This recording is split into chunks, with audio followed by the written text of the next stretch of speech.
جدا واشكر المهرجان المصري الامريكي للسينما والفنون. شكرا للاستاذ طلعت على المقدمه الرائعه ولقب يعني حملني مسؤوليه كبيره، يعني لقب سفيره الخليج العربي. انا بشكر حضرتك عليه جدا، والحقيقه هي فعلا دوره استثنائيه في كل شيء.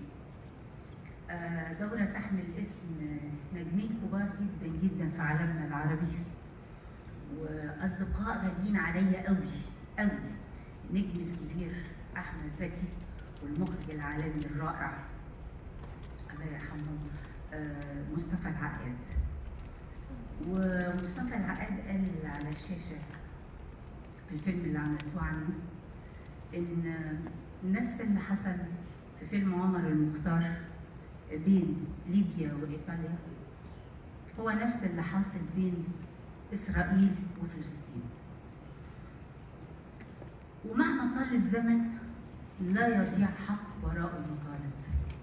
ليبيا قعدت سنين طويله حوالي 45 سنه عشان تقدر تتحرر من ايطاليا.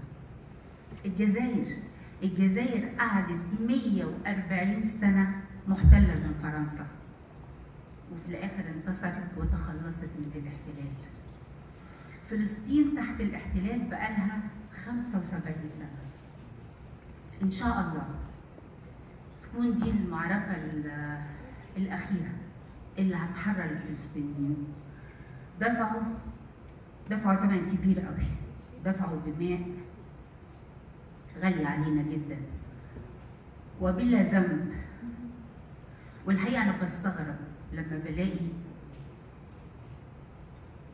بلاقي دول كبيره تتعاطف مع المستعمر ولا تتعاطف مع صاحب الارض.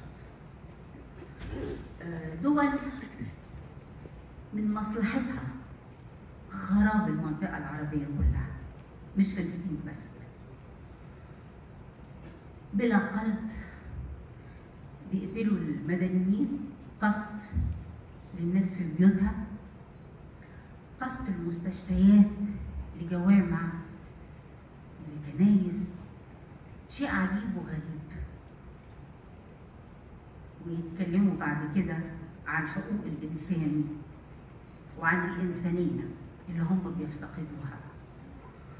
ومش غريب الحقيقة، هو مش في فلسطين بس. أحداث كتير حصلت في المنطقة العربية. خربوا العراق وزرعوا فيها الفتن وغزوا الإرهاب، وخربوا سوريا.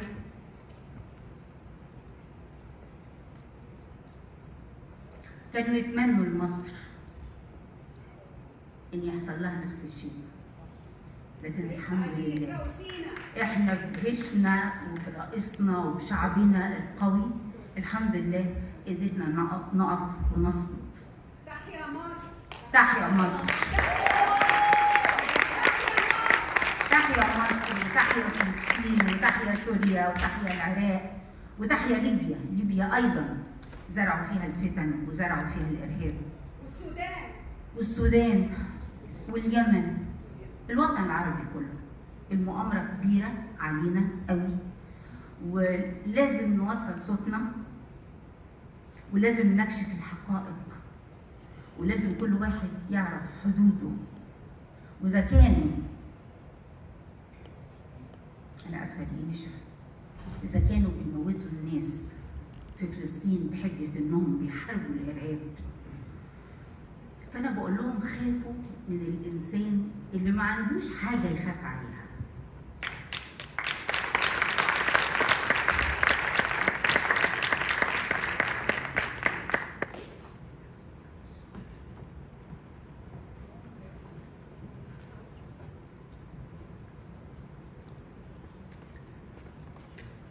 يعني انا بشوف الاجيال الجديده الصغيرين اللي طالعين من فلسطين، اللي شافوا البيوت بتتهد، اهاليهم بتموت،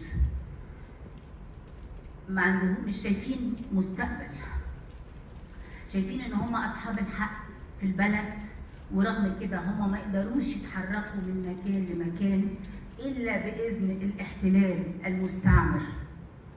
طب الناس دي هتكبر تكون ايه؟ مش هستغرب ان هو يتحول فعلا الى ارهابي ممكن ينتقل من العالم كله، وهيكون غصب عنه.